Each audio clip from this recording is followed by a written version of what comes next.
বগুড়া জেলার শিবগঞ্জ থানার অন্তর্গত কিচক বেলতলী ঐতিহাসিক ঈদগাহ মাঠে 2 দিন ব্যাপী তাফসীরুল কোরআন মাহফিলে আমরা কোরআনে প্রবেশ করছি। দল মত জাতি বর্ণ ধর্ম নির্বিশেষে আজকে এটা শুধু জামাত বিএনপির অনুষ্ঠান না, মানুষ পদবাচ্যে যারা বিবেচিত সবার জন্য আজকের এই অনুষ্ঠান। হাদা বায়ানুল লিন্নাস, মানুষ যারা তাদের জন্য আপনি বর্ণনা করেন। আমরা সেই উদ্দেশ্য নিয়েই বসেছি। মানুষকে আল্লাহর কালামের ভেতরে গুরুত্বপূর্ণ একটা বিষয় বিবেক, কি বললাম এখন আর জবাব দেন না, না এটা ক্লাস চলছে, ওনারা ক্লাস নাই কলেজে, আমরা 12 মায়ের 13 ছেলে নিয়ে ক্লাস করছি। জবাব দেবেন একেবারে 1-2 ছেলেপিলের মতো। বলেন তো গুরুত্বপূর্ণ বিষয় আজকের সাবজেক্টের নাম কি? বিবেক। আরো জোরে বলেন। বিবেক যদি কেউ কাজে লাগায় সে রাস্তা হারাবে না, আর বিবেক কাজে লাগে না, এই জন্য এই দেশটা হারিয়ে গিয়েছিল। 15.5 বছরে যারা ছিল বলেন তো ওদের বিবেক কি ছিল না মরে গিয়েছিল? মরে গিয়েছিল।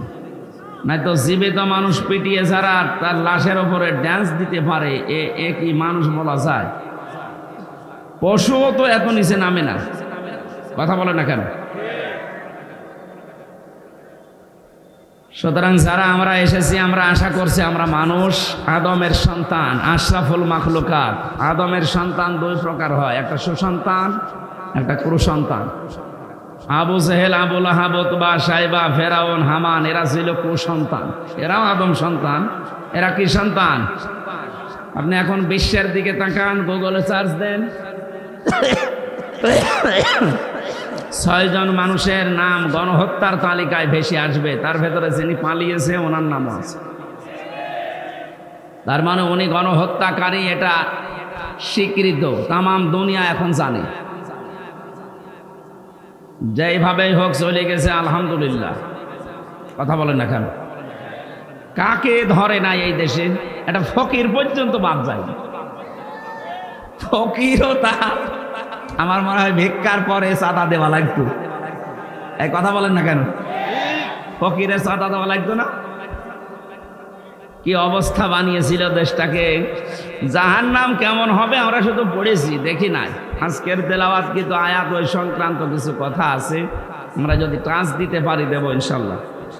15.5 বছরে ওরা দেশটাকে জাহান্নামের মতোই বানিয়ে ফেলেছিল। হঠাৎ করে আল্লাহ দৃশ্য পাল্টিয়ে দিলেন কেন? আমি 1500 বছর আগে কোরআনে কারিমে সেই কথা আল্লাহ জানিয়েছেন। 2024 সালের 5 আগস্ট। আমার তো মনে হচ্ছে যে মিলে গেছে। একটু দেখেন সূরা আনআম 44 নম্বর আয়াত। আল্লাহ পাক বলেন, ফালাম্মা নাসুমা যুকিরু বিহি ফাতাহনা আলাইহিম আবওয়াবা কুল্লা শাই। যখন মানুষগুলো আমার আদেশ ভুলে গেল, তারা ক্ষমতা নেওয়ার আগেই বলেছিল ক্ষমতায় যেতে যদি পারি মদিনার সনদে দেশ চালাবো। পুরাটা উল্টিয়ে তারা মোদির সনদে দেশ চালিয়েছে। মদিনার সনদ বাদ দিয়েছে, মোদির সনদ যুক্ত করেছে। বগুড়াবাসী কোরআনে কারিমের আয়াতের কথা ছিল, যখন আল্লাহর আদেশ তারা ভুলে গেল, তখন তাদের নিয়ামতের যত দরজা আল্লাহ নিজে খুলে দিলেন। আমরা দেখতে পেয়েছি 2006 সালের 28 অক্টোবর পৃথিবীর ইতিহাস যারা পাল্টিয়ে ফেলেছিল। যিনি পালিয়েছে উনি এখনো পর্যন্ত দেশে আসার আকাঙ্ক্ষা পেশ করছে, অথচ তারই নির্দেশে সারা দেশ থেকে লগি বৈঠা নিয়ে মানুষ পিটিয়ে হত্যা করা হয়েছে রাজধানীতে। এর আসল মাস্টার মাইন্ড, এর হুকুমদাতা হিসাবে উনি দায়ী। কথা বলে না কেন? ডাইরেক্ট ইনডাইরেক্ট মানুষ মেরে ফেলার জন্য বহু চেষ্টা দুনিয়াতে উনি চালিয়েছে। সোজা ছাপটা কথা, আমাদের এই আপনাদের বগুড়ার পুত্রবধূ, ওনাকেও হয়তো ডাইরেক্ট কিছু করে না, ইনডাইরেক্ট এতিমের সম্পদ আত্মসাতের মামলা দিয়েছে। যেই কয় টাকার মামলা দিয়েছে ওই কয় টাকার চাইতে আরো 3 ডবল টাকা বেড়ে গেছে। আমার মনে হয় তার পুরস্কার দেওয়ার দরকার ছিল। তারে যদি আপনি এইভাবে শাস্তি দিয়ে চিকিৎসা পর্যন্ত না দিতে দেন, তাহলে দরবেশ বাবার কি করা উচিত আপনি বলেন?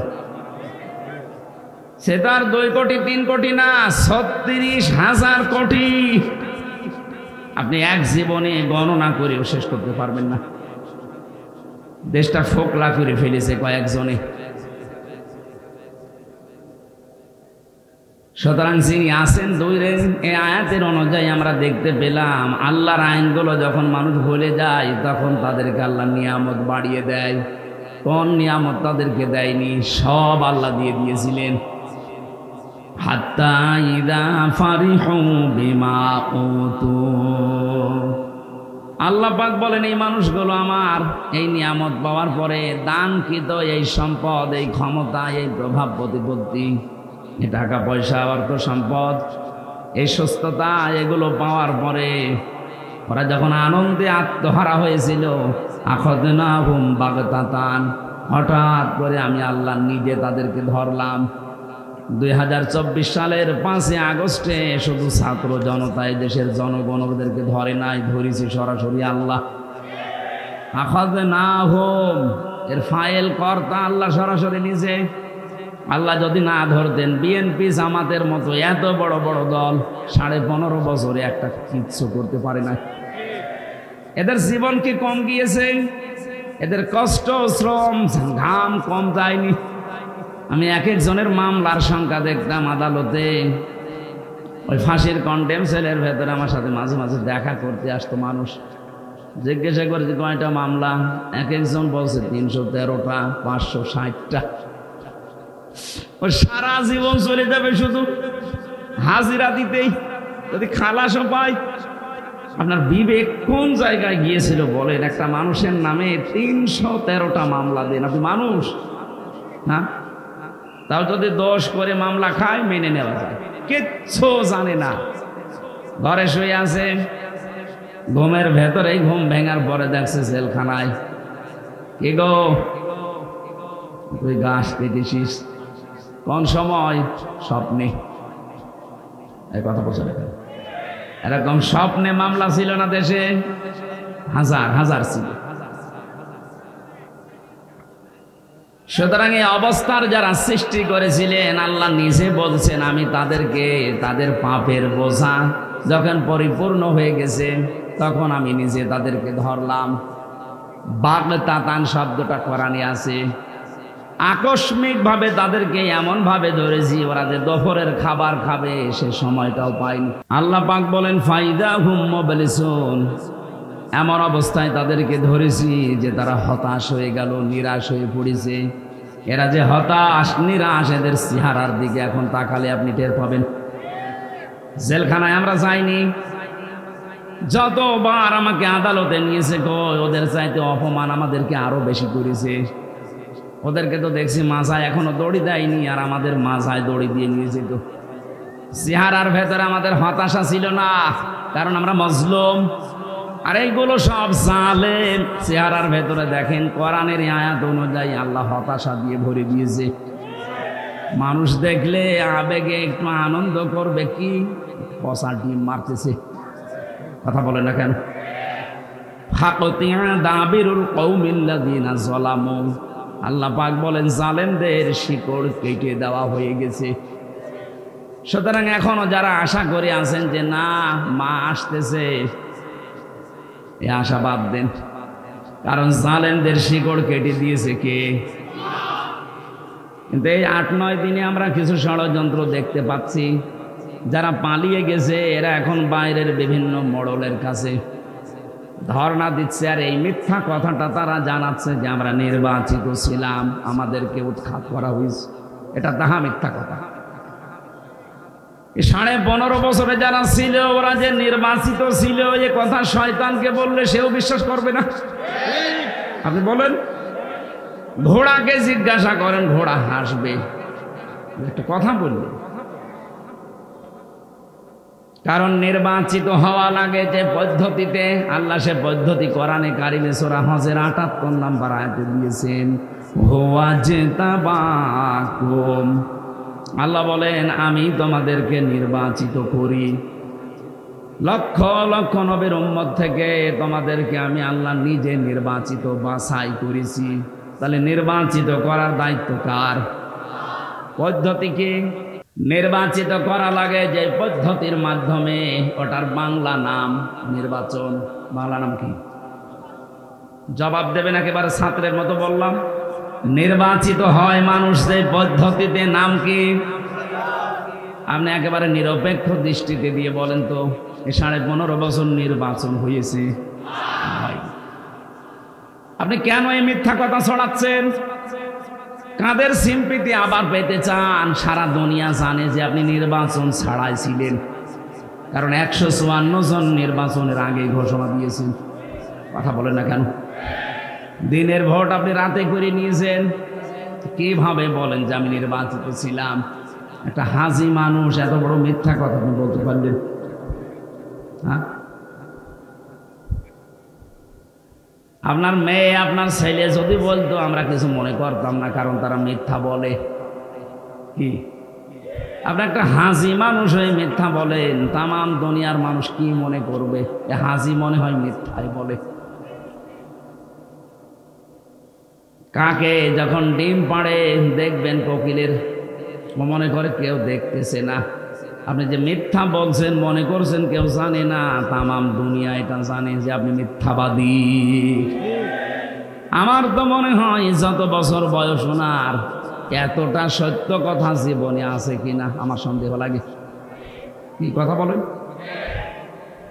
এই যে এই দুইটা কথা তার প্রমাণ। আপনি বলছেন আমি নির্বাচিত, আরে নির্বাচনই তো হয়নি। কিসের নির্বাচিত? বাংলাদেশে যে নির্বাচন হয়নি, আমার সাথে এক ওসি ছিল জেলখানায়, আমারে মাঝে মাঝে এসে বলতো, হুজুর দেখেন তো আমার তওবা হয়েছে কিনা। কিভাবে তওবা করলেন? যে এই যে নির্বাচন গেল, উনি দায়িত্বে ছিল ফেনী, যে নুসরাত হত্যা মামলার। নির্বাচনের রাত 12টার পর থেকে আমার যা দলবল আছে এদেরকে সাথে নিয়ে আমি আল্লাহর নামে ভোট কাটা আরম্ভ করলাম। হ্যাঁ, এই যে কোরআন শরীফ আমার সামনে, এইভাবে বলছি, আমি আল্লাহর নামে ভোট কাটলাম। ফজর পর্যন্ত কাজ শেষ করার পরে এটা জমা দিয়ে দিলাম বাক্স। গোসল করলাম, ওযু করার পরে 2 রাকাত নামাজ পড়লাম। এবার আমি নামাজ শেষ করে বললাম আস্তাগফিরুল্লাহ, হুজুর আমার তওবা হয়েছে। না, আপনি তো আল্লাহর কাছে দোষ করেননি যে আস্তাগফিরুল্লাহ পড়বেন, আপনি দোষ করেছেন হামজার কাছে। কথা বলছেন না কেন? একটা এমপি বানাতে হলে 3.5 লাখ থেকে 4 লাখ মানুষের রায় লাগে, ভোট লাগে, আর আপনি সবারটা একাই দিয়ে দিলেন আর বলছেন হুজুর আমি আস্তাগফিরুল্লাহ পড়লাম। আগে আমার মতো 4 লাখ হামজার কাছে যে স্বীকার করবেন, বলবেন যে আমার ভুল হয়ে গেছে, এখন কি করব বলেন। তারা যদি মন থেকে বলে ঠিক আছে মাফ করে দিলাম যান, তাহলে আপনি মাফ পাবেন। কথা বলেন না কেন? ভয়ঙ্কর বিষয়। এই কয় বছরের ভেতরে অনেক হামজা দুনিয়া থেকে বিদায় নিয়েছে, আপনি তাদের কাছে মাফ চাবেন কি করে? এই জন্য 15.5 বছরে যারা জুলুম, অত্যাচার, নির্যাতন, বিশেষ করে আয়না ঘরের সাথে যারা জড়িত, গুম আর খুনের সাথে যারা জড়িত, এই মানুষগুলো যদি শুধু এখন আস্তাগফিরুল্লাহ পড়ে, জীবনও মাফ হবে না। এদের মাপ পাওয়ার একটাই পদ্ধতি আছে, অপরাধ যার কাছে স্বীকার করবেন তার কাছে। আপনার কারণে এই লোকটা 15.5 বছর ব্যবসা করতে পারে নাই। আপনি সাদাবাজি করে, মিথ্যা মামলা দিয়ে, মিথ্যা সাক্ষী দিয়ে এরকম বহু মানুষের জীবন নষ্ট করে দিয়েছেন। কাউকে গুম করেছেন, খুন করেছেন, আয়না ঘরে রেখেছেন। আমি 10 দিন মাত্র ছিলাম আয়না ঘরে। এই 10 দিনই আমি দেখেছি মানুষের কি যন্ত্রণা ওই জায়গায়। কিছু কিছু মানুষের নখ হয়ে গেছে এত বড় বড়, চুল দাড়ি গোঁফ, মনে হচ্ছে জঙ্গল থেকে বেরিয়ে এসেছে। যখন আমাকে কালো কাপড় বেঁধে নিয়ে যেত মাঝে মাঝে ওই দেওয়ালের দিকে, কিছু কারারক্ষী আছে, কিছু পাহারাদার আছে, সবাই একেবারে হারামি না, 2-1টার একটু বিবেক হালকা আছে। ওই মানুষগুলো যেহেতু এর আগে 17, 18, 19 সাল পর্যন্ত তোর আমার আলোচনা শুনেছে, বাইরে যে আরো শোনে, ওরা আমাকে নিয়ে যাওয়ার সময় বলতো হুজুর আস্তে করে খুলে দেই, এ পর্যন্ত কেউ নেই।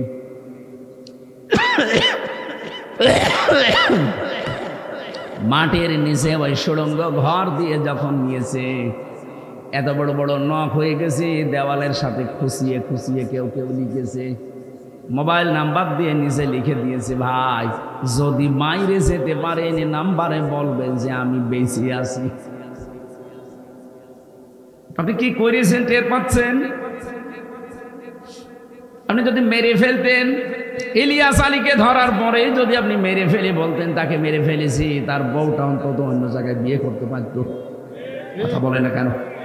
তার ছেলে ওই ছোট্ট ছোট্ট মেয়েগুলো জানতো যে বাবা মারা গেছে, এখনো পর্যন্ত আপনি জানালেনও না যে লোকটা মরে গেছে, অথচ তাকে বহু আগে আপনি মেরে ফেলেছেন।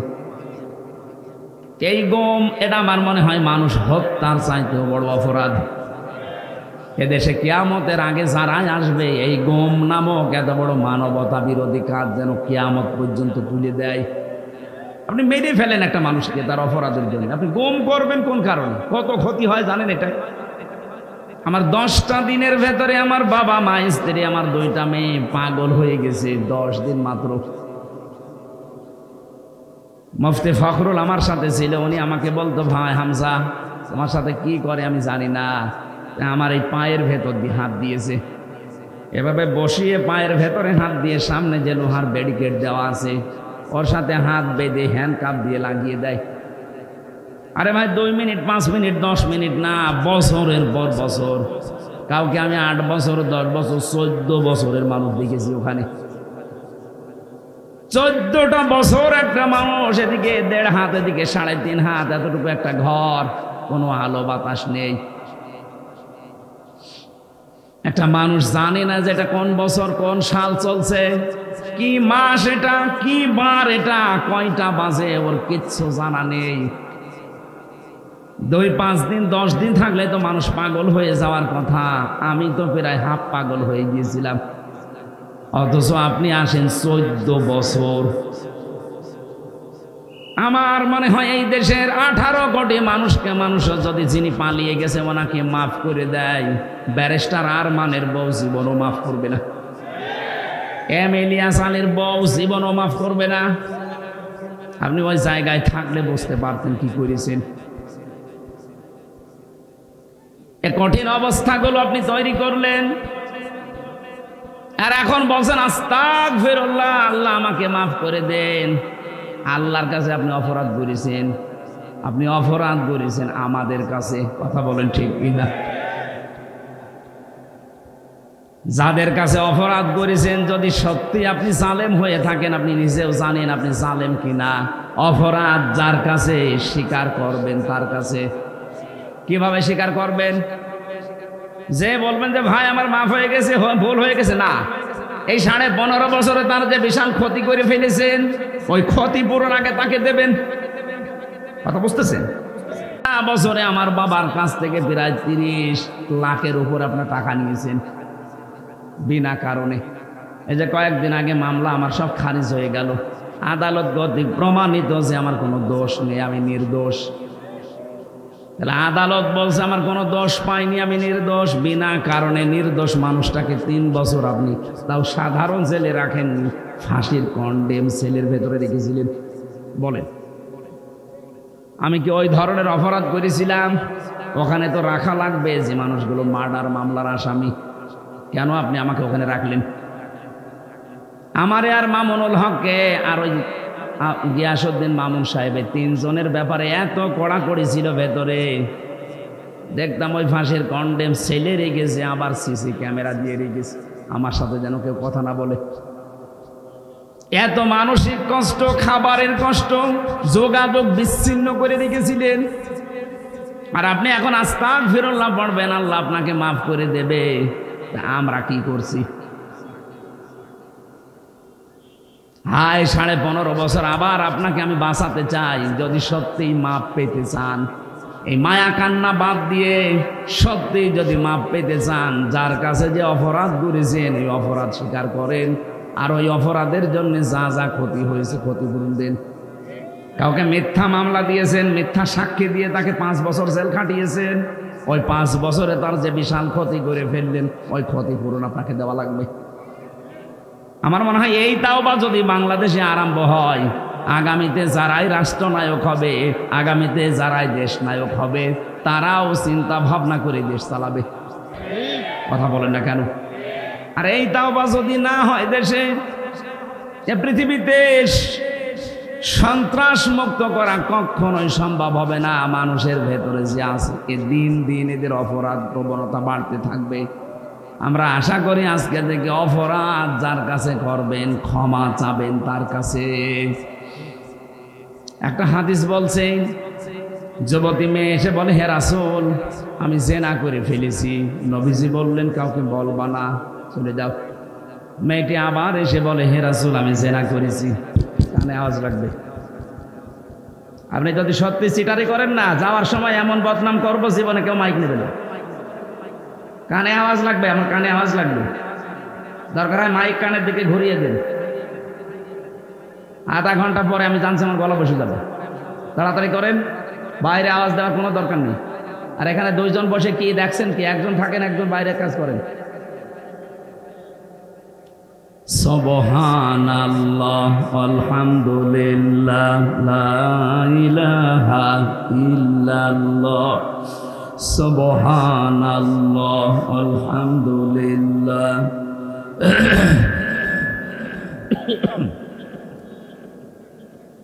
আমি জিকির করতে বলেছিলাম, আপনার মুখ বন্ধ করে বসে আছেন কোন কারণে? নাকি জবান বন্ধ করে দিয়েছে আল্লাহ? সুবহানাল্লাহ আলহামদুলিল্লাহ লা ইলাহা ইল্লাল্লাহ লা ইলাহা ইল্লাল্লাহ মুহাম্মাদুর রাসূলুল্লাহ।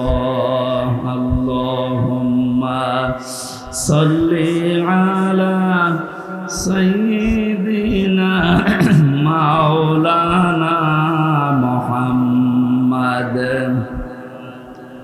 ওয়া আলা আলি সাইয়্যিদিনা মাওলানা। বগুড়াবাসী নবীজি তিনবার মেয়েটাকে ঘুরিয়ে দিলেন। মেয়েটি আবার সামনে এসে বলে, হে রাসূল, আমাকে মুক্ত করেন। আমি এই জেনার গোনা নিয়ে মারা যেতে চাই না। আমি জানি 3টা অপরাধের শাস্তি মরণের পরে ডবল করে আল্লাহ দেবে। কয়টা? আরো জোরে বলেন। ওয়াল্লাযীনা লা ইয়াদউনা মা'আল্লাহি ইলাহান আখারা। 1 নম্বরে দুনিয়ায় যারা আল্লাহর সাথে অন্য কাউকে ডাকে তাদের শাস্তি ডবল হবে। আর এটা বাংলাদেশে বেশি। আল্লাহকে ডাকছে, কিছুক্ষণ পরে দেখবেন আলী বাবা, কেল্লা বাবা, ফাতে বাবা, এগুলো চট্টগ্রাম বিভাগে বেশি। কথা বলেছেন না কেন? এই কুমিল্লা ব্রাহ্মণবাড়িয়ায় আপনি দেখবেন ইন্টারনেটে কি জিকির চলছে। কিছুক্ষণ আল্লাহর জিকির করার পরে দেখবেন উল্টা পাল্টা জিকির। কথা বলেন না কেন? তাহলে আল্লাহর সাথে যারা অন্য কাউকে ডাকবে এদের শাস্তি হবে ডবল। ওয়ালা ইয়াকতুলুনা আন-নাফসাল্লাতী হারামাল্লাহু ইল্লা বিল হক। যারা অন্যায়ভাবে মানুষ হত্যা করে। 2024 সালের আগস্টের 5 তারিখের আগ পর্যন্ত 3732 জন মানুষ মারা গেছে সরকারি জরিপে। এদের একটাও আপনি দলিল দিতে পারবেন কোন কারণে মারলেন এদের? এই যে মানুষ হত্যার সাথে যারা জড়িত ছিলেন, টপ টু বটন প্রত্যেকের শাস্তি ডবল হবে। কথা বলে না কেন? মানুষ হত্যার সাথে যারা জড়িত তাদের বাঁচার জন্য একটাই পদ্ধতি আছে, তাদের মেরে ফেলা লাগবে। এটা আমি বানিয়ে বললাম। সূরা বাকারার 178 নম্বর আয়াতে আছে, এই যে কিসাসের বিধান আল্লাহ এমনিতে দেয়নি, দুনিয়ার ভারসাম্য রক্ষা করার জন্য আল্লাহ এটা দিয়েছেন।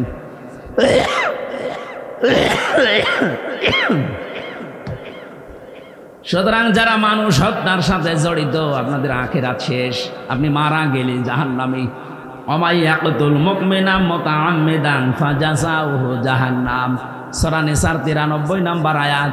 আল্লাহ বলেন যারা মানুষ হত্যা করে তাদের 1 নাম্বার শাস্তি জাহান্নাম। কি বলেন? বলেন। আপনার আখিরাত তো শেষ। দুনিয়ায় যদি আপনি বৈধভাবে এখন বেঁচে থাকতে চান, যারা এই 3732 জন মানুষ হত্যার সাথে জড়িত, ফাইনাল কথা তাদের মেরে ফেলা লাগবে, কোনো বুদ্ধি নেই আর। 3 নম্বরে ওয়ালা ইয়াজনুন, জেনা করবা না। যারা দুনিয়ায় জেনা করে এই মানুষগুলোর শাস্তি কয়টা? ডবল। বলেন বলেন।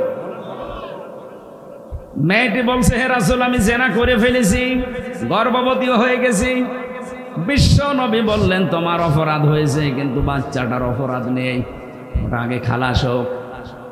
খালাস হওয়ার সঙ্গে সঙ্গে আসবো, আমি বিচার করে দেব। যে এসেছে বলে, হে নবী এই যে আমার বাচ্চা, আপনি আমাকে মুক্ত করেন অপরাধ থেকে। অবগুড়াবাসী আমার কথা হচ্ছে, মেয়েটা আরবি ভাষার লোক, আরব দেশের। তার ভাষা মাতৃভাষা কি বলেন বলেন। নবীজিকে তাকে বলতে পারতেন না, ঠিক আছে যা হয়েছে হয়েছে, গোপনে আস্তাগফিরুল্লাহ পড়ে নাও। আর তাকে কি আস্তাগফিরুল্লাহ মুখস্থ করানো লাগতো? সে তো তার মুখস্থ আছে, কারণ সে আরবি ভাষার লোক, একবার শুনলেই তো পড়ে ফেলতো। সে কি আস্তাগফিরুল্লাহ পড়লে তার মাফ হয়ে গেছে? কেন নবীজি তাকে বললেন যে ঠিক আছে যাও। 10 মাস 10 দিন পরে এসেছে বাচ্চাটা নিয়ে, বললেন না এখনই হবে না, তোমার স্তনের দুধ আছে, এই বাচ্চার অধিকার 2 বছর, এটা আগে কমপ্লিট করে আসো।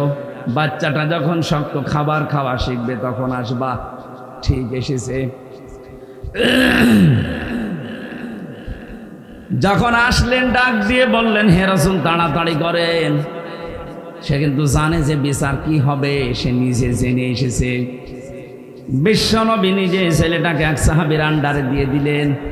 ডাক দিয়ে বললেন, একে মাটির ভেতরে গেড়ে দাও। চারিদিক থেকে পাথর মারা আরম্ভ হয়ে গেছে।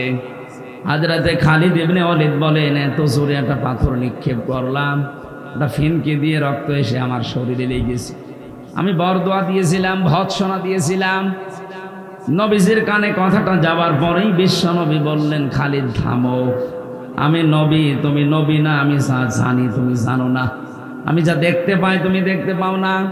আমি দেখতে পেয়েছি আজরাইল 70,000 ফেরেশতা নিয়ে আকাশ থেকে নাজিল হয়ে আমাকে বলছে, হে রাসূল এই মহিলার যে তাওবা, এর যে অনুশোচনা, এর যে কর্মকাণ্ড দেখিয়ে গেল দুনিয়ায়, এমন ভাবে যদি কোনো জালেমও তাওবা করে যেতে পারে আল্লাহ তাকেও মাফ করে দেবেন। কি বুঝলেন আপনি এই ছোট্ট স্টোরি থেকে? শুধু অপরাধ করে আস্তাগফিরুল্লাহ পড়লে যদি মাফ হয়ে যেত। হ্যাঁ, আস্তাগফিরুল্লাহ পড়লে আপনার জীবনে যে গুনাহগুলো আল্লাহর সাথে ঘটেছে, আল্লাহর অধিকার নষ্ট করেছেন, ওইগুলো মাফ হবে। আপনি সব সময় এই জন্য পড়বেন ইস্তেগফার, আস্তাগফিরুল্লাহ আস্তাগফিরুল্লাহ। কিন্তু তাওবা যদি কেউ করতে চায়, তাওবা করলে জীবনের অপরাধ শুধু মাফ হয় না, ওই জায়গাটা আল্লাহ পুরা ফাঁকা করে দেয়, বাকি জায়গাটা আমার আল্লাহ পুরা নেকি দিয়ে পাল্টিয়ে দেয়। ইল্লা মান তাবা ওয়া আমানা ওয়া আমিলা আমালান সলিহান ফাউলাইকা ইউবাদদিলুল্লাহু সাইয়্যাতিহিম হাসানাত। দুইটাই বহু বচন। আল্লাহ পাক বলেন, যারা তাওবা করে, ইস্তেগফার না, যারা তাওবা করে, এই মানুষগুলো তাওবা করার পরে যদি সিদ্ধান্ত নেয় যতদিন আমি বেঁচে আছি ভালো কাজে লাগবো। এখন তাওবা কি? তাওবার 1 নাম্বার শর্ত হচ্ছে অনুশোচনা করা। কি? 2 নম্বরে আপনি অপরাধ যার কাছে করেছেন তার কাছে যে স্বীকার করতে হবে, স্বীকৃতি দেওয়া লাগবে। এটা যদি আল্লাহর সাথে সম্পৃক্ত হয় আল্লাহর কাছে বলবেন, যদি বান্দার সাথে সম্পৃক্ত হয় বান্দার কাছে বলা লাগবে। 3 নম্বরে যা করেছি জীবনে আর এই কাজ আমি জীবনে দুনিয়ায় কোনোদিন রিপিট করব না।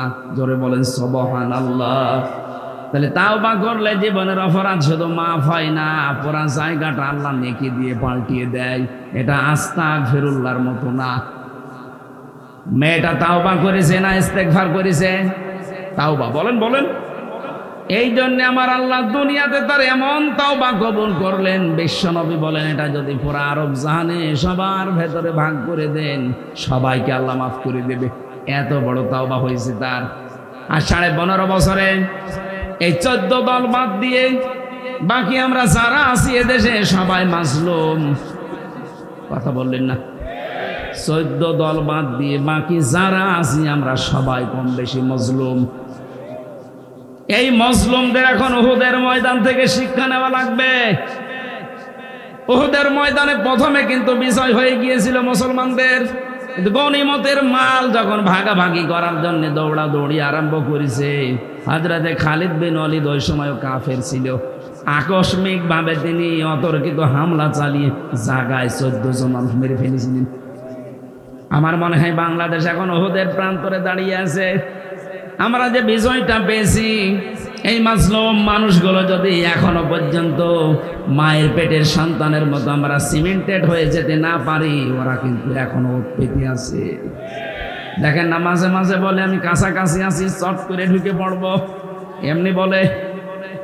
ওরা ওই খালিদ বিন ওয়ালিদ যখন কাফের ছিল, যে ভূমিকায় ছিল, ওরা ওই ভূমিকা পালন করার জন্য আছে পেতে। এই জন্য মাঝে মাঝে নতুন নতুন ইস্যু তৈরি করে পাঠায়। আর দেশের কিছু মানুষ আছে, ওরা আন্দাজে লাফিয়ে পরিবেশ নষ্ট করে। পরিবেশ নষ্ট করে করবে কি, পেছনে লাল হয়ে যায়। কথা বলছে না কেন? যে গোপালগঞ্জে আরম্ভ করেছিল, ওই সময় কয়েকদিন শুনলাম বাসের ভাড়া গোপালগঞ্জ থেকে ঢাকা পর্যন্ত যদি আপনি দাঁড়িয়ে যান 1000 টাকা, আর বসে গেলে 500 টাকা। কারণ বসার মতো কায়দা আর্মি ওদের রাখে নাই। কথা বলেন ঠিক কিনা? এই জন্য আহ্বান জানাচ্ছি, পালিয়ে যে গেছে, এ দুনিয়ার ইতিহাসে এটাই বলে 850 বছর আগে ওনার দাদা পালিয়েছিল, লক্ষণ সেন। কথা বলেন এখন, ওনার দাদাও কথা বললাম কেন, আমার ফাঁসি চাই বইটা পড়েন, দেখেন ওনার জন্মের ইতিহাস লেখা আছে। ওনার জন্মের ইতিহাস না, ওনার বাবার জন্মের ইতিহাস লেখা আছে। আমি মেজর ডালিম বলছি, বইটা পড়েন।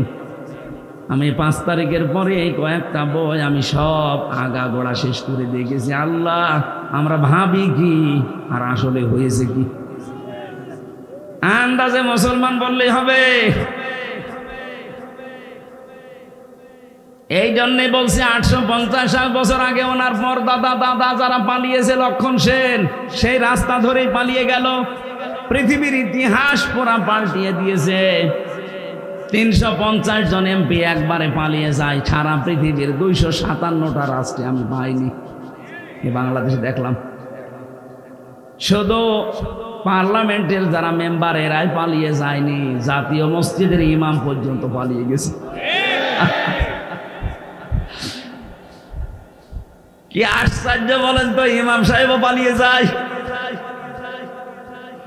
কিছুদিন পরে এসেছিল আবার জোর করে ইমামতি নেওয়ার জন্য, জনগণ জুতা পিটা দিয়েছে। পরের দিন দেখলাম স্ট্যাটাস দিয়েছে ফেসবুকে, জনগণ আমাকে জুতা দিয়ে পিটিয়েছে কিন্তু আমার গায়ে লাগেনি। ওরে শয়তান, মানুষের বিবেক মরিয়ে গেছে। ও মানুষটা কত নিচে নেমেছিল বলেন। দুনিয়ার স্বার্থে এই লোকটা নৌকা মার্কা নিয়ে দাঁড়িয়েছে। আমার মনে হয় লোকটা যদি কুকুর মার্কায় দাঁড়াইতো তাও পাস করত। কারণ মার কাটা আল্লাহ এত বেশি ঘৃণিত বানিয়ে দিয়েছে, পায়খানার দিকে মানুষ এখন তাকায়, তাও নৌকার দিকে তাকায় না। তাকায় এমন চড়া লাগবে মাঝে মাঝে বন্যা হলে। এই কারণে যারা এখন চড়তে যায় তারাই ধরা খায়। এই যে দরবেশ নৌকায় করে পালিয়ে যাচ্ছিল, সাবধান। এই জন্য নৌকা যখন ডুবে গেছে, ও ছাতা আর মনে হয় কিয়ামতের আগে উঠবে না। কারণ দুনিয়ার ইতিহাসে এইটাই আমরা পড়েছি, কোন স্বৈরাচার যদি একবার পালিয়ে যায়, ও জীবন থাকতে আর ফিরে আসে না। কারণ ও জানে আমি গেলেই মারা পড়ে যাব। জনগণ যেভাবে ফুসি আছে, ওই দিন যদি আর 5 মিনিট সময় পেত, আমার মনে হয় এতদিন কব্বরে পাঠিয়ে দিত। হায়াত আছে বলে বেঁচে আছেন, কিন্তু সারা জীবনে এখন যতদিন আছেন অপমানের জীবন নিয়ে থাকা লাগবে। আমাদের শিক্ষা নেওয়া দরকার এখান থেকে, আমরা যেন জালেম হয়ে না যাই কোনোদিন। যদি আমরা কেউ জুলুমকারী হয়ে যায়, মাজলুমকে আল্লাহ তো ক্ষমা করে দেবে, কিন্তু জালেমের জন্য আল্লাহ নিজে মামলা দেবে। এটা আছে সূরা শুরা 25 নম্বর পারা 6 নম্বর পৃষ্ঠার 12 নম্বর লাইনের 42 নম্বর আয়াতের প্রথম অংশে আছে। ইন্নামাস সাবিলু আলাল্লাযীনা ইয়াযলিমুনান নাস, অবশ্যই আমি আল্লাহ নিজে মামলা দায়ের করব তাদের বিরুদ্ধে যারা মানুষ হয়ে মানুষের উপরে জুলুম করেছে। 15.5 বছরে যে জুলুম হয়েছে এটা ওয়াজ করা লাগবে আরো জোরে। সুতরাং 1628টা চেয়ার ছিল এই দেশে, মেন চেয়ার শাহ আলম ভাইয়ের চেয়ার না, এই চেয়ার না। যিনি পালিয়েছে তাকে থেকে শুরু করে থানার শিবগঞ্জের ওসি পর্যন্ত 1628টা চেয়ার ছিল মেন দায়িত্ব পালন করার জন্য। আর এইগুলো যারা ঘোরাফেরা করে এরাই দেশ চালায়। এই মানুষগুলোর প্রত্যেকটাই ছিল জালেম আর জালেমের সহযোগী, কেউ ডাইরেক্ট কেউ ইনডাইরেক্ট। এই কথা বলেন না কেন?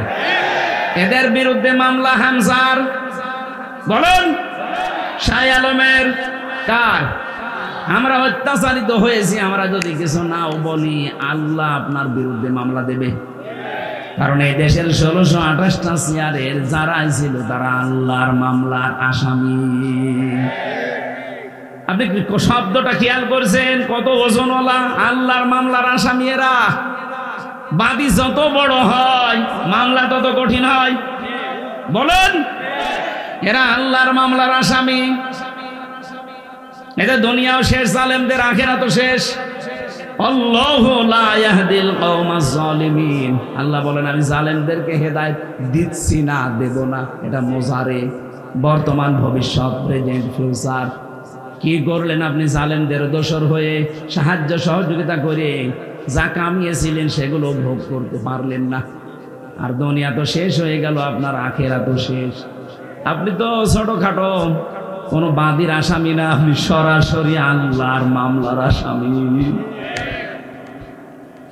আপনার দিকে তাকিয়ে এখন আফসোস হয় মাঝে মাঝে, কি করলেন আপনি? আমাদের জীবনের দিকে একটু খেয়াল করা দরকার।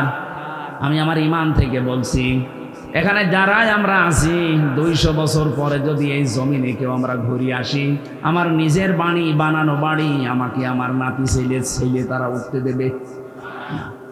বলেন তো দুনিয়াটা কেমন? এই বাড়ি ঘর জমি জায়গার জন্য এমন কোনো কিছু করি নাই, সব আমার জীবনে ছিল, সে বৈধ অবৈধ বলেন। অথচ মাত্র 200 বছর পরে এখন ফিরে আসবেন, আপনাকে আপনার ছেলের 3 পুরুষের পরে আর তারা চিনবেও না, উঠতেও দেবে না। কোরআনে কারিমে আল্লাহ আমাদেরকে কথাটা বারবার আমাদের বিবেকের কাছে ধাক্কা দিয়েছেন। আমাল হায়াতুদ দুনিয়া ইল্লা মাতাউল গুরুর। ও পৃথিবীর বান্দা বান্দিরা, একটু বিবেকটা কাজে লাগাতে পারো না? দুনিয়ার জীবন কিন্তু ধোঁকা। তোমার মা বাবাও ধোঁকা, সন্তান ধোঁকা, স্ত্রী ধোঁকা। দুনিয়ায় একটু ভান করে থাকো, দেখো চোখ বন্ধ করে সব ধোঁকা ধরা পড়ে যাবে। সুতরাং আমরা যেন পাগলামি না করি কেউ। বিশাল ধোঁকা আমাদের সামনে যেটা দেখা দিচ্ছে এখনো আছে, এই ধোঁকায় পড়ে আমি আমার আখিরাত নষ্ট করতে পারি না। আমার আখিরাত যেন আমার সামনে 1 নম্বরে থাকে, এই দুনিয়া যেন আমার পেছনে থাকে। তাহলে আখিরাত যদি কেউ 1 নম্বর বানায়, দুনিয়া আমার আল্লাহ তার কপালে যা আছে এমনি দিয়ে দেবেন। আমরা কি আখিরাত সামনে রাখতে রাজি আছি? বলেন বলেন। আমার এবার তেলাওয়াত কি আয়াত সূরা আরাফ 179 নম্বর আয়াত। আজকের আলোচনার বিষয় যেটা বলেছিলাম, নাম হচ্ছে বিবেক। নাম কি? এটা যাদেরকে আল্লাহ দিয়েছেন, এই বিবেক যাদের কাছে লাগে না, একেবারে অ্যাক্টিভ হয়ে মিশে যাবেন কোরআনের সাথে। আল্লাহ পাক বলেন, ওয়ালাকাদ যারানা লিজাহান্নামা কাসীরাম মিনাল জিন্নি ওয়াল ইনস। অধিকাংশ মানুষ আর জিন জাহান্নামে যাবে, এই জন্যই তাদেরকে বানিয়েছি। কে বলছেন? প্রশ্ন আসতে পারে, তাহলে আমার দোষ কি? অধিকাংশ মানুষ আর জিন যদি জাহান্নামে যায়, তা আমার কি দোষ? হ্যাঁ, এখানে আল্লাহ 3টি ইন্দ্রিয় শক্তির কথা দিয়েছেন। যাদের ভেতরে এই 3টা আছে, যদি কাজে না লাগে সে জাহান্নামে যাবে, যার কাজে লাগবে সে জান্নাতি। একেবারে কাটছাট সহজ কথা। 1 নম্বরে লাহুম কুলুবুল লা ইয়াফকাহুনা বিহা, যাদের কলব আছে কিন্তু চিন্তা ভাবনা নেই। এই যে আপনাকে বিবেক আল্লাহ দিয়েছেন, কিন্তু বিবেকটা আপনি কাজে লাগান না। বিবেক কাজে লাগাতে পারলে আপনি রাস্তা হারাবেন না, রাস্তা পেয়ে যাবেন। একেবারে গোড়াতে শিকড়ে আল্লাহ হাত দিয়েছেন আমাদের।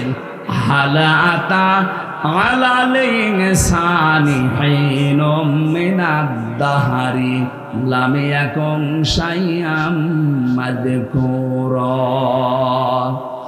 আল্লাহ পাক বলেন, হামজা একটু কি খেয়াল করো না, বিবেকটা কাজে আমার লাগে না যে তুমি জন্মের আগে উল্লেখ করার মতো কিছু ছিলে না। আমার এই যে 33 বছর বয়স, এখন 34 বছর আগে হামজা নামে আমার বংশে যেহেতু কেউ ছিল না, আমার বংশে আমার এই রিয়াজ এবং ফিরোজা এই মাধ্যমে আমি দুনিয়ায় আসলাম। কেউ আলোচনাও কোনোদিন করেছে যে এখানে হামজা নামে একজন এসেছে? মাত্র 34 বছর আগে। আল্লাহ পাক আমাকে এটা স্মরণ করাচ্ছেন কেন? কারণ একটা দুর্বল জায়গায় আঘাত দিয়েছেন আমার। আমি তখন কিছুই ছিলাম না, নেই থেকে আস্তে আস্তে আমার আল্লাহ আজ হামজা বানিয়ে চেয়ারে বসিয়েছে। এখানে মা বাবার দায়িত্ব শুধু বিছানায় থাকা, বাকি যা করার কে করেছে? একটু বিবেকটা এদিকে কাজে লাগাতে পারেন না? আল্লাহ আমাদের একটা স্মরণের মাধ্যম দিয়েছেন এইভাবে, ফালিয়ানজুরিল ইনসানু মিম্মা খুলিক খুলিকা মিন মাইন দাফিকিন ইয়াখরুজু মিন বাইনিস সুলবি ওয়াত তারাইব। মানুষকে একটু নজর করে দেখে না যে কি দিয়ে তারে বানালাম? বাবার স্ফলিঙ্গ দিয়ে দ্রুত গতিতে বের হয়ে যাওয়া পানিটা দিয়ে, যেটা একবার বের হলে শরীর থেকে গোসল ফরজ হয়ে যায়। যে পানির ছাড়া পৃথিবীর কোন মার্কেটে 4 আনাও দাম নেই। কথা বলেন কেন? কেউ ফ্রি দিলেও আপনি নেবেন না। এরকম একটা না পাক দুর্গন্ধযুক্ত পানি দিয়ে আল্লাহ আমার অস্তিত্ব আরম্ভ করলেন। আল্লাহ পাক বলেন, এই পানিটা যখন মায়ের রেহেমের ভেতরে যায়, বাবা আর মাকে দিয়ে আমি আল্লাহ এই 2টা না পাক পানি এক জায়গায় 4 8টা জিনিস বানাই। চুল, রগ, হাড় আর পর্দা, রক্ত, গোশত, চর্বি আর চামড়া। বিজ্ঞান ভিত্তিক আলোচনায় যখন তাফসীরগুলো আমি মিলিয়েছি, দেখেছি হ্যাঁ এই 4 8টা জিনিস এক। আল্লাহ পাক বলেন, মানুষ বানাতে কমপক্ষে 13টা উপাদান লাগে। 13টা বিষয় এক জায়গায় না হলে দুনিয়ায় আপনি আসতে পারবেন না। আসলেও অপূর্ণাঙ্গ হয়ে আসবেন। 4 8টা নাই, আপনার মা আর বাবা 2জনেরটা নিয়ে বানালেন, বাকি 5টা এখনো 13 হতে কয় লাগে? এই 5টা আমার আল্লাহ নিজের রব নামের কারণে দিয়েছেন। ওয়াজআলা লাকুমুস সামআ ওয়াল আবসারা ওয়াল আফইদা। আল্লাহ বলেন, শ্রবণ শক্তি, দর্শন শক্তি, বাক শক্তি, আকেল শক্তি আর ঘ্রাণ শক্তি, এর ভেতরে যদি একটাও তোকে কম দিতাম, দুনিয়ায় আসতে ঠিক কিন্তু অপূর্ণাঙ্গ হয়ে। যদি বাক শক্তি না দিতাম, কথা বলতে পারতে না। বিজ্ঞান এখন প্রমাণ করছে কয়েক ইঞ্চি জায়গায় মানুষে কথা বলে, এক একটা কথা তৈরি হতে 27টা ধাক্কা লাগে। কয়টা? আপনি কম্পিউটার ভেড়াবেন, আমি যা দেখিয়ে দিতে পারবো। 27টা স্তর পার করার পর একটা কথা তৈরি হয়। পৃথিবীর কেউ আপনাকে এই কথা বলার যোগ্যতা দেয়নি। দিয়েছে কে? দুঃখজনক হলেও সত্য, এই 15.5 বছরে আল্লাহর এই বাক শক্তি জালেমরা কেড়ে নিয়েছিল। ওরা বন্ধ করে দিয়েছিল আমাদের কথা বলার যোগ্যতা। কথা বললেও বলতে পারতাম না। কথা বলে না কেন? কথা তো বলবো আমার মনে যেটা আছে, যেটা বৈধ কথা ওইটা, অথচ আমাদের কণ্ঠনালী চেপে ধরত। আমরা চাই কিয়ামতের আগে আমাদের এই বাক শক্তি কেউ যেন রুদ্ধ করে দিতে না পারে। কথা বলেন। আমার এই অধিকার আমার আল্লাহ দিয়েছেন, আপনি কেন বন্ধ করলেন? কোরআনে কারিমে আল্লাহ যত বড় বড় রহমতের কথা তিনি জানিয়েছেন, তার ভেতরে 4টার কথা সবচাইতে বেশি জানিয়েছেন। 1 নম্বরে আর রহমানু আল্লামাল কোরআন খলাকাল ইনসানা আল্লামাহুল বায়ান। আল্লাহ পাক বলেন, আমি যে রহমান, আমার দয়া দেখতে চাও, পৃথিবীর সবচাইতে বড় দয়া কোরআনে কারিম তোমাদেরকে দেওয়া। লক্ষ লক্ষ নবী পাঠিয়েছিলাম দুনিয়ায়, কোন নবীকে আমি আল্লাহ কোরআন দেয়নি, তোমাদেরকে দিয়েছি। এটা আমার বড় নিয়ামত। এটাই শুধু না, আমি তোমাদেরকে মানুষ বানিয়েছি। মায়ের পেটের ভেতরে আমি আল্লাহ নিজে তোমাদের মানুষ বানিয়ে শেষ করে দেইনি, কথা বলার যোগ্যতা দিয়েছি। এই যে কথা বলতে পারা কত বড় নিয়ামত। এই আয়াতের ব্যাখ্যায় হাদিস এসেছে, বিশ্বনবী জানিয়েছেন, বিজ্ঞান তো বলেছে 27টা স্তর পার করা লাগে, নবীজি বলেছেন প্রতিটি স্তরে একটা একটা করে আল্লাহর ফেরেশতা বসে আছে। এর কাছে ও, ওর কাছে এ, এর কাছে এ, এভাবে সিরিয়াল আকারে দিতে দিতে সর্বশেষ আমাদের এই মুখের গর্ত দিয়ে একটা কথা আল্লাহ বের করে দেয়। ধাক্কা লাগে কয়টা? 27। বলেন বলেন। আপনাকে যদি এই শক্তিটা আল্লাহ বাক শক্তি না দিত, বাকি 4টা দিত, তাহলে আপনি আসতেন কিন্তু বোবা হয়ে কথা বলতে পারতেন না। তো কিয়ামত পর্যন্ত সেজদায় পড়ে থাকার কথা। দর্শন শক্তি আল্লাহ আমাদেরকে দিয়েছেন, আলাহুম আ'য়ুনুল লা ইউবসিরুনা বিহা। কি হয়েছে? চোখ দিলাম তোদেরকে, কেন দেখিস না? যেটা দেখার দরকার মানুষ ওটা দেখে না, যেটা দেখা দরকার না, নিষিদ্ধ, ওইটার দিকে মানুষের চোখ বেশি। বলেন, একটু কন্ট্রোল করা যায় না নিজেকে? আজ কত মানুষ নিজের বৈধ স্ত্রী বাদ দিয়ে পরকীয়া প্রেমে 180 মাইল বেগে লাইন চালাচ্ছে। নাকি এলাকায় শুরু হয়নি? নিষিদ্ধ বস্তু দেখতে দেখতে চোখের পর্দা কালো হয়ে গেছে। যেটা দেখা দরকার না ওইটা যদি কেউ বারবার দেখে, আমার আল্লাহ চোখের ওপরে 2টা জিনিস দান করে, তার বৈধ জিনিসগুলোর প্রতি ঘৃণা জন্মিয়ে যায়। সেদিন একজন স্ট্যাটাস দিয়েছিল আমাকে, বলছে আমার বৈধ স্ত্রী কয়েক বছর সংসার করার পর একটা সন্তানও দিয়েছে, কিন্তু এখন আমার আর ভালো লাগে না। বাইরের মেয়ে লোক দেখলে খুব ভালো লাগে, আনন্দ লাগে। বললাম, এই রোগ থেকে মুক্ত হওয়ার জন্য 2টা পদ্ধতি আল্লাহ দিয়েছেন, ঔষধ। এখানে যাদের এরকম অভ্যাস আছে, নিজের জায়েজ স্ত্রী এখন আর ভালো লাগছে না, বাইরেরটা দেখলেই কেমন জানি আকর্ষণ তৈরি হয়, নাকি এলাকায় নেই? যদি এরকম মন মানসিকতা কারো তৈরি হয়, উলঙ্গ অর্ধ উলঙ্গ নাচ দেখলে আনন্দ লাগে, তাদেরকে আপনি কোরআনে কারিমের ঔষধ 2টা বলছি। সূরা নূর 18 নম্বর পারা 12 নম্বর পৃষ্ঠা 7 নম্বর লাইনের 30 নম্বর আয়াত। তো বাড়ি যে এই আয়াতটা একটু তাফসীর করবেন। فَقُلْ لِلْمُؤْمِنِينَ يَغُضُّوا مِنْ أَبْصَارِهِمْ وَيَحْفَظُوا فُرُوجَهُمْ ذَلِكَ أَزْكَى لَهُمْ إِنَّ اللَّهَ خَبِيرٌ بِمَا يَصْنَعُونَ। বলেন আল্লাহু আকবার। আল্লাহ পাক বলেন, হে নবী, মুমিন পুরুষ যারা আছে এখানে তাদেরকে আপনি বলে দেন, তারা যেন তাদের চক্ষুকে নিম্নগামী করে রাখে পর স্ত্রী থেকে, পর নারী থেকে। 2 নম্বরে তাদের লজ্জা স্থানকে হেফাজত করে। প্রশ্ন আসতে পারে, 2টা কাজ করা অত সহজ? হ্যাঁ, সহজ না। এই জন্যই তো আল্লাহ আপনাকে এত দামি বানিয়েছে। আপনার পরীক্ষা তো এই 2টাই। বিশ্ব নবী জানিয়েছেন 2টা গর্থের যদি কেউ আমাকে গ্যারান্টি দিতে পারে, আমি আল্লাহর নবী বলছি, তাকে আমি জান্নাতে পৌঁছিয়ে দেব। 1 নম্বরে এই মুখটা, 2 নম্বরে লজ্জা স্থান। এই 2টা গর্থ যদি সত্যি কেউ হেফাজত করে রাখতে পারে, আল্লাহর দিকে তাকিয়ে একটা অনির্বচন সুখ আপনাকে আল্লাহ দান করবে। শব্দটা কে বললাম বলেন তো? অনির্বচন সুখ। এটা বাংলা, বাস্তবতা দেখাচ্ছি। এই যে সিল ছো মারে যখন পাখির বাচ্চাদের, মা পাখিটা তখন নিজের ডানাটা এভাবে বিছিয়ে ফল করে দেয়, এর নাম আরবিতে ওয়াকফিজ। আল্লাহ বলেন, ডানা এভাবে ডাউন করার পরে ফল করে দেয়, যখন 60 করার পরে যখন ফল করে, তোমরা দেখতে পাও পাখির এই মরগুলো এত মোলায়েম, এত নরম, এত সফট, একটার সাথে আরেকটা যখন মিলে যায়, ডাউন করার পরে যখন ফল করে, এর নিচে বাচ্চাগুলো যে একটা আনন্দ পায়, একটা সুখ পেয়ে যায়, ওদের মনে মনে এই চিন্তা, এই বিশ্বাস তৈরি হয় যে যেখানে আসি এখানে অন্তত দুনিয়ার কেউ ছো মেরে নিয়ে যেতে পারবে না। তখন ওরা কিচির মিচির আওয়াজ দেয়, বাংলাতে এদেরকে বলা হয় অনির্বচন সুখ। আপনি যদি সত্যি আল্লাহর ভয়ে আজকে আপনার এই চোখের যে গোনা আছে এটা বন্ধ করে দিতে পারেন, আপনার হৃদয়ের ভেতরে আল্লাহ আলাদা ভাবে একটা সুখ নিজে দান করবেন।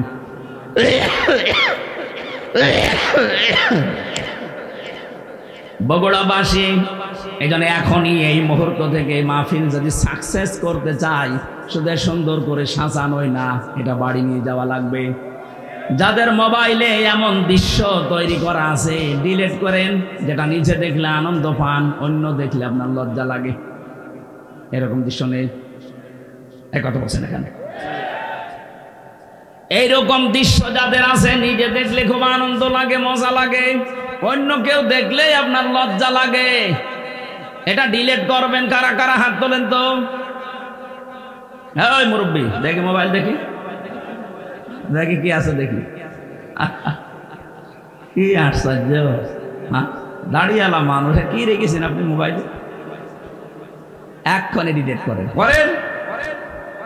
আপনার ওয়াজ শুনতে আসাচ্ছে, ওটা ফাটা জিনিস ডাউনলোড করে আপনি ওয়াজ শুনতে এসেছেন, এক্ষণে ডিলিট করে বাড়ি যাবে। আল্লাহ আমাদের চোখের হক আদায় করার জন্য কয়েকটা জিনিস কোরআনে কারিমে আমাদের সামনে এনে দিয়েছেন। আফালা ইয়ানজুরুনা ইলাল ইবিলি কাইফা খুলিকাত ওয়া ইলাস সামাই কাইফা রুফিআত ওয়া ইলাল জিবালি কাইফা নুসিবাত ওয়া ইলাল আরদি কাইফা সুতিহাত। বলেন আল্লাহু আকবার। আল্লাহ পাক বলেন, ও দুনিয়ার মানুষেরা, নজর করে একটু দেখতে পারো না? চোখ দিলাম, উঠের দিকে তাকাতে পারো না? মরুভূমির জাহাজ বানিয়েছি ওইটা আমি। তোমরা একটু জমিনের দিকে তাকাতে পারো না? এটা বিছানা বানিয়ে দিয়েছি। ওই আকাশের দিকে তাকাও, খুঁটি ছাড়া বিশাল ছাদ মাথার উপরে রেখে দিয়েছি। পাহাড়ের দিকে তাকাও, পেরেক স্বরূপ পাহাড়কে আমি জমিনের সাথে গেড়ে দিয়েছি। ও বন্ধুরা, পেরেক যখন মানুষ মারে, এই যে তক্তার উপরে পেরেক মারা না নেই? এই পেরেক যখন মারে তক্তার উপরে, ওই যে সামনে একটা আল বেরিয়ে থাকে চ্যাপটা মতো, এই চ্যাপটা অংশ এতটুকু হলে ভেতরে জাগিয়েছে চ্যাপটার চাইতে 20 গুণ বড়। কথা বলে দেখেন আপনি। পেরেক যদি এইটা, আল্লাহ বলেন পেরেকের মতো পাহাড়কে জমিনে গেড়ে দিলাম, তার মানে পাহাড় যত বড় আছে উপরে তাতে 20 ডবল নিচে আল্লাহ গেড়ে দিয়েছেন। এই যে পঞ্চগড়ের পাশে হিমালয় পাহাড়, আপনি চিন্তা করেন 36,000 ফিট, এত বড় বিশাল পাহাড় উপরে যদি থাকে, ভেতরে এরকম 20 গুণ আল্লাহ গেড়ে দিয়েছেন। আল্লাহর ক্ষমতা কি! বিশ্বাস করি আল্লাহ একজন আছে। আরে ভাই, তার ক্ষমতা কি জানেন? কিয়ামতের আগে তা 7 তবক আসমান আর জমিন পুরাতন কাপড়ের মতো আল্লাহ নিজের হাতের ভেতরে গুটিয়ে নেবেন। জোরে বলেন আল্লাহু আকবার। আল্লাহ আমাদেরকে এগুলো দেখিয়ে দেখিয়ে আমাদের বিবেকটা নাড়া দিচ্ছে। কি হয়েছে তোদের? আমার ক্ষমতা সম্পর্কে ধারণা আসে না? 8, 5, 13টা জিনিস এক হয়ে যাওয়ার পরে আস্তে করে মায়ের পেট থেকে ধরে নিয়ে আসলাম। তোর একটা বারের জন্য বিবেক কাছে লাগে না? কেন তোরে আমি এভাবে বানিয়ে নিয়ে আসলাম? পৃথিবীর অন্যান্য সৃষ্টিকে, এ মানুষগুলো সৃষ্টি জগৎকে আমি কত দুনিয়ায় তাদেরকেও নিয়ে আসি, কিন্তু এত সম্মান দিয়ে নিয়ে আসি না। শুধু আশরাফুল মাখলুকাত হিসাবে তোদেরকে আমি এত সম্মান দিয়ে দুনিয়ায় নিয়ে আসি। মারা যাবার পরে তাদেরকে আমি ফেলে দেব যেখানে সেখানে না, তাদের সম্মানজনক একটা দাফন কাফনের ব্যবস্থা পর্যন্ত আমাদের করা লাগে। কথা বলেন ঠিক কিনা? যে আদমকে এত সম্মান দিলেন বিবেকের কারণে। কিসের কারণে? বিবেক আছে বলে আপনার এত সম্মান। বিবেক না থাকলে আপনি যদি পাগল হয়ে যান, আপনার এত সম্মান দুনিয়ায় কেউ দেবে না। সুতরাং আপনার যে বিবেক আছে এটা আজকে থেকেই কাজে লাগাবেন। এমনকি জাহান্নামে যাবে যারা, মেন গেটে যে ফেরেশতা দাঁড়িয়ে আছে, দারোয়ান ফেরেশতা মালিক, ও জিজ্ঞাসা করবে, আলাম ইয়াতিকুম রাসূলুম মিনকুম ইয়াতলুনা আলাইকুম আয়াতি রাব্বিকুম ওয়া ইউনযিরুনাকুম লিকা ইয়াউমিকুম হাযা। কি তোমাদের কাছে কি নবী রাসূল যায়নি? এই জাহান্নামের যে আযাবের কথাগুলো তারা কি তোমাদেরকে শোনায়নি, সতর্ক করেনি? প্রত্যেকটি জাহান্নামী মানুষগুলো এক বাক্যে জবাব দেবে, ক্বালু বালা কদ জানা নাযীর। হ্যাঁ, আমাদের কাছে সতর্ক বার্তা নিয়ে এসেছিল। নবী হয়তো আসে নাই, নবীর ওয়ারিসরা এসেছিল। সত্য কথা বলতে হবে, মিথ্যা বলা যাবে না। সত্য পথে চলা লাগবে, মিথ্যা পথে চলা যাবে না। সত্যকে মিথ্যার সাথে মিশ্রণ করা যাবে না। দায়িত্ব জীবনে যেইটা যেইটা আছে পালন করা লাগবে, এই কথাগুলো আমাদের স্মরণ করিয়েছিল। কিন্তু মনে মনে ভাবতাম এইটা আর বলতাম, ফাকাল্লাবনা ওয়া কুলনা মা নাযালাল্লাহু মিন শাই। মনে হয় বেটা মিথ্যা কথা বলছে, এরকম কিছু আল্লাহ নাযিল করেনি। এরকম ধারণা এই দেশে কারণ নেই। এখন এত ভেঙে ভেঙে কথা বলার পরে অনেকের মনের ধারণা না, এ মনে হয় আল্লাহ এরকম কথা দেয়নি, আমি কি বানিয়ে বলছি? বলেন বলেন। তখন ওরা এক বাক্যে জাহান্নামের বেরেশতা দারোয়ানের কাছে বলবে, লাউ কুন্না নাসমাউ আও নাকিলু মা কুন্না ফি আসহাবিস সাঈর। আমরা যদি ওই জামানায় কথাগুলো শুনতাম জীবিত অবস্থায়, আর যদি বিবেক কাজে লাগাতাম, তাহলে আজকে জাহান্নামে আমাদের আশা লাগতো না। বগুড়াবাসী বিবেক যাদের আছে এখনো কিন্তু কাজে লাগান, নয়তো জাহান্নামী হয়ে যাবেন। বিশ্বনবী মেয়েদের সম্পর্কে জানিয়েছেন, নেককার মহিলা আল্লাহর কাছে 4টা গুণ বিশিষ্ট নারী। 1 নম্বরে ইদা নাজারা ইলাইহা সাররাতুহু, যার দিকে স্বামী তাকালে স্বামীকে আনন্দ দেয়। আজ হাজারো মহিলা পরিবারে এইটা করে না। এটা মনে করে দুনিয়ার কাজ না, এটা আখিরাতের কাজ।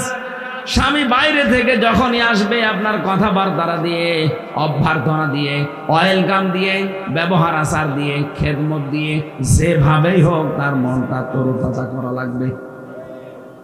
নবীজি বলেছেন, কোন মহিলা যদি স্বামীকে আনন্দ দিতে গিয়ে, হাসি খুশি করতে গিয়ে দাঁত বের করে ফেলে, যেই কয়টা দাঁত তার স্বামী দেখে আনন্দ পাবে, ওই কয়টা সওয়াব পাবে। ওরা দাঁত দেখায় স্বামী বাদ দিয়ে বিয়াইকে, দোলা ভাইকে। কথা বলে না কেন? ওয়াইদা গাবা আনহা হাফিজাতুহু, 2 নম্বরে ওই মহিলার জন্য জান্নাতের 8টা দরজা খোলা থাকবে। যেই মহিলার স্বামী বাড়ি থেকে চলে গেলে, অনুপস্থিত থাকলে সে তার নিজের ইজ্জত আবরু সম্ভ্রমকে হেফাজত করে রাখে। কত মহিলার স্বামী বাড়ি থেকে চলে যেতে দেরিও মনে হয় যে ঈদ বেঁধে গেছে ওর। বলেন, পরকীয়া প্রেমে যারা লিপ্ত, মেয়েদের অভ্যাস একটা আছে জন্মগত ভাবে, ওরা যদি একবার কোনো জিনিসের শান্তি পেয়ে যায়, জীবন চলে গেলে ওই জায়গা ছাড়তে চায় না। এটা শুধু দোষ ওদের একা না, হযরত আদম আলাইহিস সালামের স্ত্রী থেকে শুরু। জান্নাতে যখন ছিল, শয়তান যে মেন গেটে বলছিল, আকাসামাহুমা ইন্নী লাকুমা লামিনান নাসিহিন, আমরা আল্লাহর নামে কসম দিয়ে বলছি আমি তোমাদের হিতাকাঙ্ক্ষী।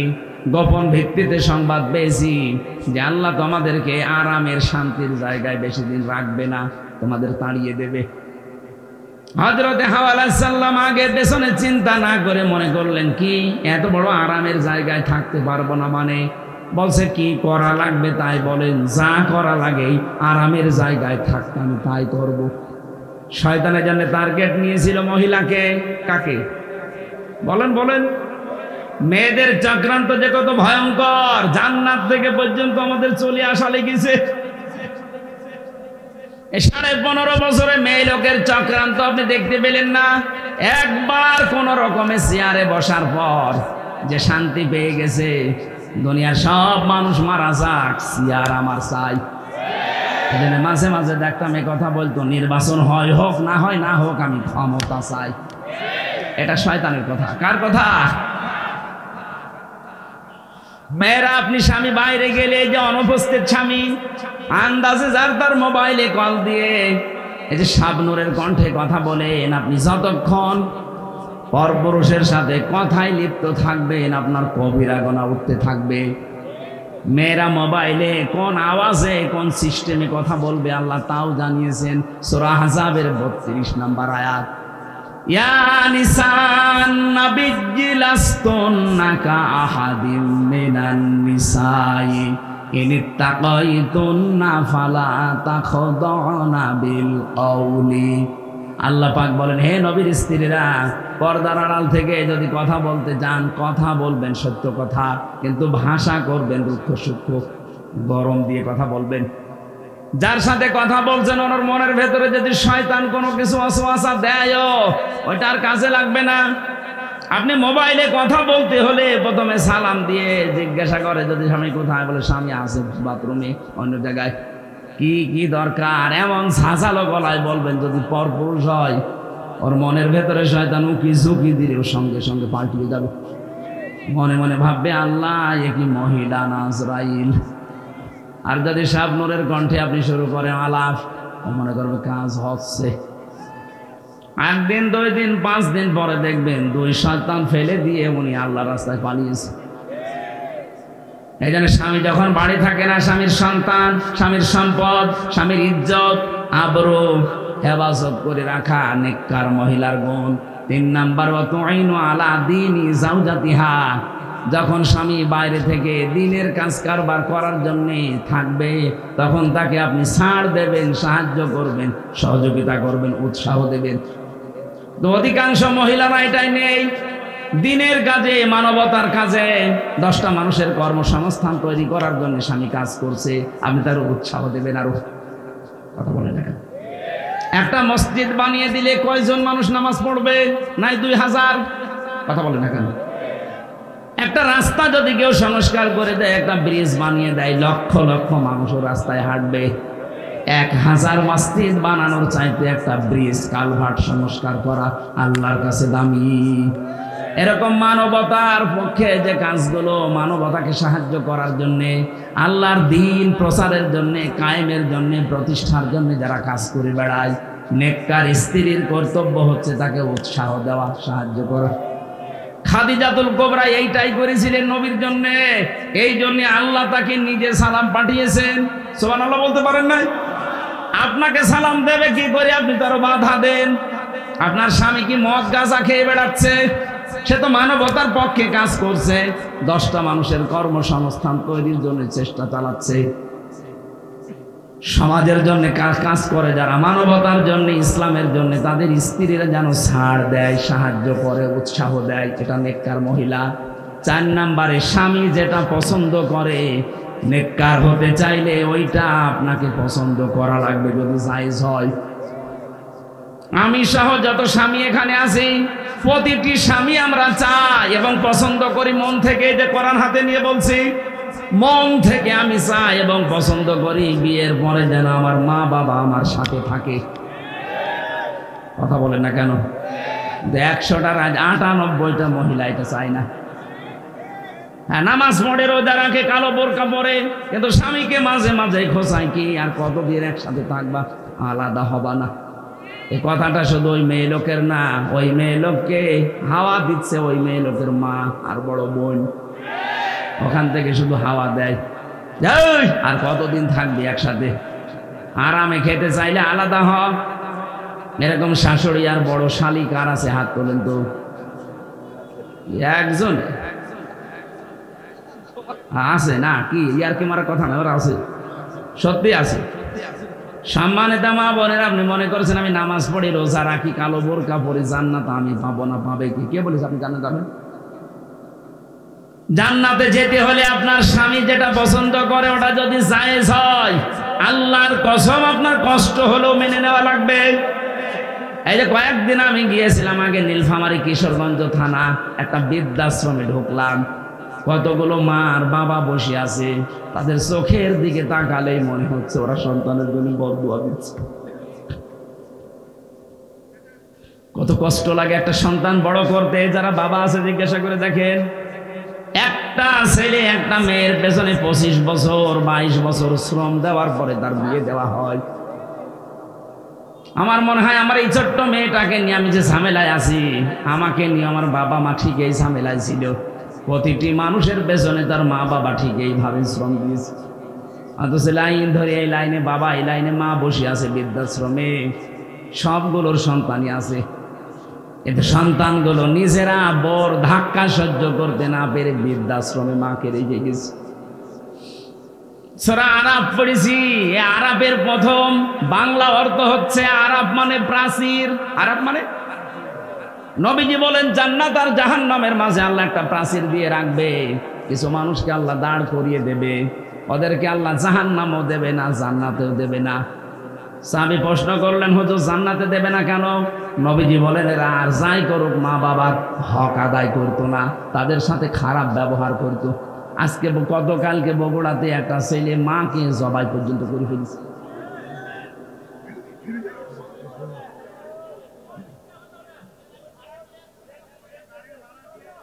সে যেই হোক ছড়িয়েছে তো এই সংবাদ। এটা যদি নাও হয়ে থাকে, এরকম জঘন্য কাজ বাংলাদেশ সহ বিশ্বে এখন অনেক জায়গায় হচ্ছে। নিজের মাকে পর্যন্ত জবাই করে ফেলতে পারে যে সন্তান।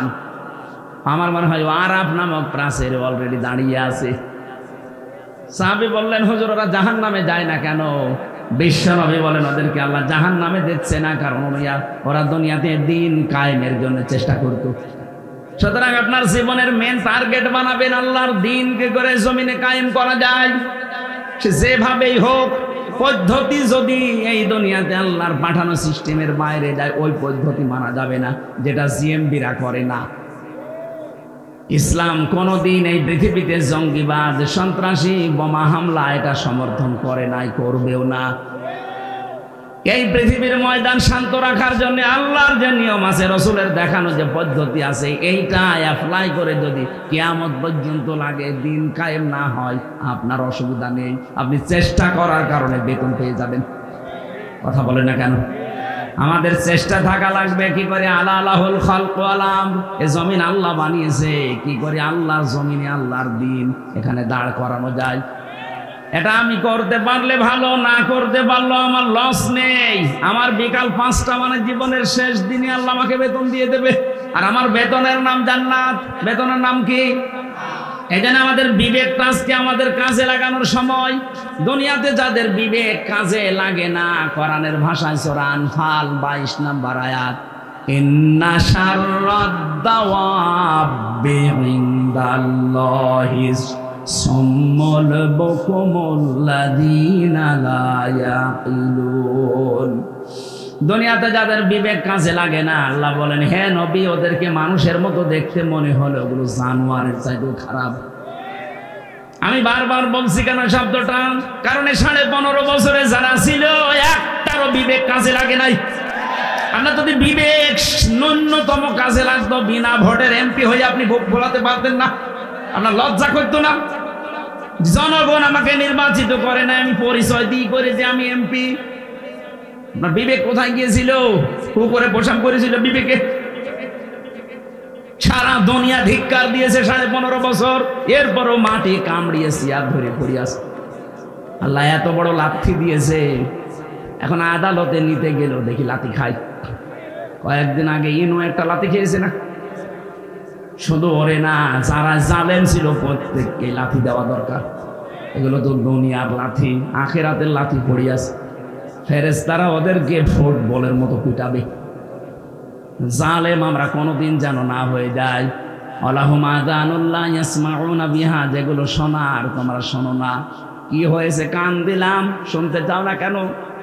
উলাইকা কালানাম, এই 3টি ইন্দ্রিয় শক্তি যাদের দিলাম, যারা কাজে লাগায় না, এই মানুষগুলো জানোয়ার। কে বলছেন? বলেন বলেন। আপনি নিজেকে এবার নিজে প্রশ্ন করে দেখেন তো, আল্লাহ আপনাকে বিবেক দিয়েছে, চোখ দিয়েছে, কান দিয়েছে, যাদেরকে দেয়নি তাদেরটা বাদ দিলাম, কিন্তু যাদের দিয়েছে আপনি কি জবাব দেবেন? এক অন্ধ আমার সাথে খাবার খাচ্ছিল, এটা কুমিল্লায়। হঠাৎ দেখে বিদ্যুৎ চলে গেল, আমরা চিল্লা পাল্লা আরম্ভ করেছি। অন্ধ আমার হাত চেপে ধরে বলছে হুজুর চিল্লান। মাত্র 1.5 মিনিট 2 মিনিট কারেন্ট চলে গেছে, আপনি চিল্লাচ্ছেন। অথচ আজ 42 বছর আমার জীবনে কারেন্ট নেই। আল্লাহ যদি চোখটা সত্যি আপনাকে না দিত কি হইতো বলেন তো আপনার জীবনে? কত লাতি গোতা, কত মানুষের অপমান অপদস্থ সহ্য করা লাগবে। এই জন্য কাজে লাগান। এটা যদি দেখার শক্তি পেয়েছেন, শোনার শক্তি পেয়েছেন, বিবেকটা আল্লাহ দিয়েছে, পাগল বানায়নি। সত্যি যদি কাজে লাগাতে না পারেন আপনি আল্লাহর কাছে জানোয়ার। আল্লাহ বলেন বালুহুমা দল, তার চাইতেও তুই আমার কাছে নিকৃষ্ট। উলাইকা হুমুল গাফিলুন, তুই গাফেল।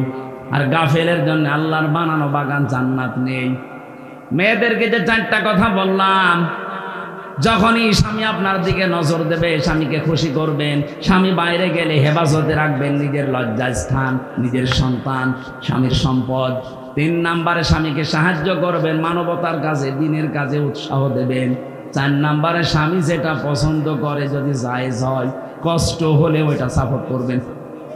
আল্লাহ মেয়েদের এই 4টা গুণ যদি অর্জন হয়, নবীজি বলেন জান্নাতের 8টা দরজায় আল্লাহ তার জন্য উন্মুক্ত করে রাখবে। আজকে আমাদের জীবনে আল্লাহ যেন পুরাটা সেট করে দেয়, বলেন আমিন। কিভাবে আল্লাহ বানিয়েছেন আমাদেরকে, আমি রেফারেন্স ছাড়া জেলখানায় বসে বসে বই তৈরি করেছিলাম, বাইরে এসে ওগুলো রেফারেন্স দিয়ে দিয়ে ছেড়েছি। ওই যে গাড়িতে আছে সৃষ্টি জগতের সূচনা, মেয়েদের জীবন সম্পর্কে লেখা আছে, ছেলেদের আছে। যাওয়ার সময় ওটা আপনার স্ত্রীকে, মেয়েকে, বউকে, ফুফুকে ওদেরকে উপহার দেবেন। ওই যে গাড়ি আছে মনে হয় গেটে আছে, ওগুলো যাওয়ার সময় নিয়ে যান। আজকের মতো কালকে যেহেতু অনুষ্ঠান আছে, আরো বড় মাওলানা আসবে, আজিজুল ইসলাম ভাই, আমি দোয়া করে শেষ করছি, ওটা যাওয়ার সময় নিয়ে যান। আল্লাহুম্মা আমিন। লা ইলাহা ইল্লা আনতা সুবহানাক ইন্নী কুনতু মিনাজ জালিমিন। রব্বুল আলামিন 2 দিন ব্যাপী তাফসীরুল কোরআন মাহফিলের প্রথম দিনে বগুড়া শিবগঞ্জের কিচকের এই মাটিতে আমরা হাত তুলেছি। যত মানুষ আমরা কোরআনের কথাগুলো এই 1.5 ঘন্টা পর্যন্ত শুনলাম, আমাদেরকে মাফ করে দাও। আলোচনা সওয়াবগুলো নবীজির রওজায় পৌঁছিয়ে দাও। মা বাপ যারা হারিয়ে ফেলেছে আল্লাহ মা বাপকে ক্ষমা করে দাও। রব্বুল আলামিন বগুড়ার মাটি মানুষের সন্তান শহীদ রাষ্ট্রপতি জিয়াউর রহমানকে কবরে তুমি মাফ করে জান্নাত দিয়ে দাও। তার স্ত্রী অসুস্থ, আল্লাহ শেফায়ে কামিলা আদিলা নসিব করে দাও। তার ছোট সন্তান তা দুনিয়া থেকে বিদায় নিয়েছে, আল্লাহ তার ভাইয়ের কবরকেও জান্নাত বানাও।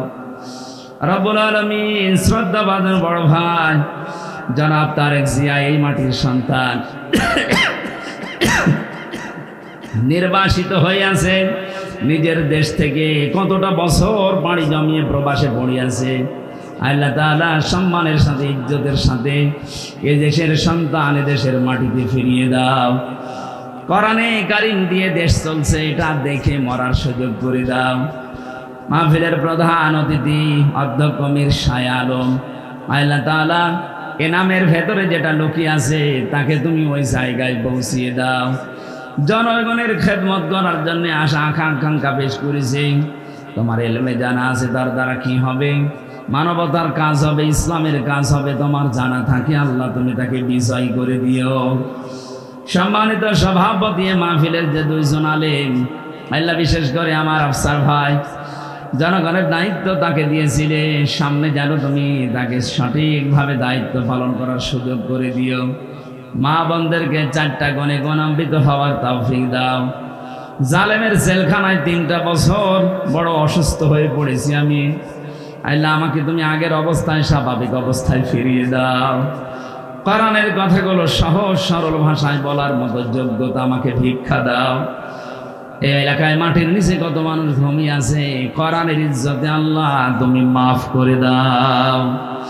জেলখানায় আমার পার্টনার শ্রদ্ধাভাজন বড় ভাই জনাব মিয়া নুরউদ্দিন অপু, আল্লাহ তার সন্তানের জন্য দোয়া চেয়েছে, ছেলেটাকে কবুল করো, তার শরীরকে তুমি সুস্থ রাখো। আল্লাহ বহু সাহায্য করেছে জেলখানার ভেতরে আলেমদের, আল্লাহ তাআলা এই ওসিলায় তাকে তুমি মাফ করে দাও। বারাকাল্লাহু লানা ওয়া লাকুম ফিল কোরআনিল আযীম। মরণ আসলেই যেন বলতে পারি লা ইলাহা ইল্লাল্লাহু মুহাম্মাদুর রাসূলুল্লাহ।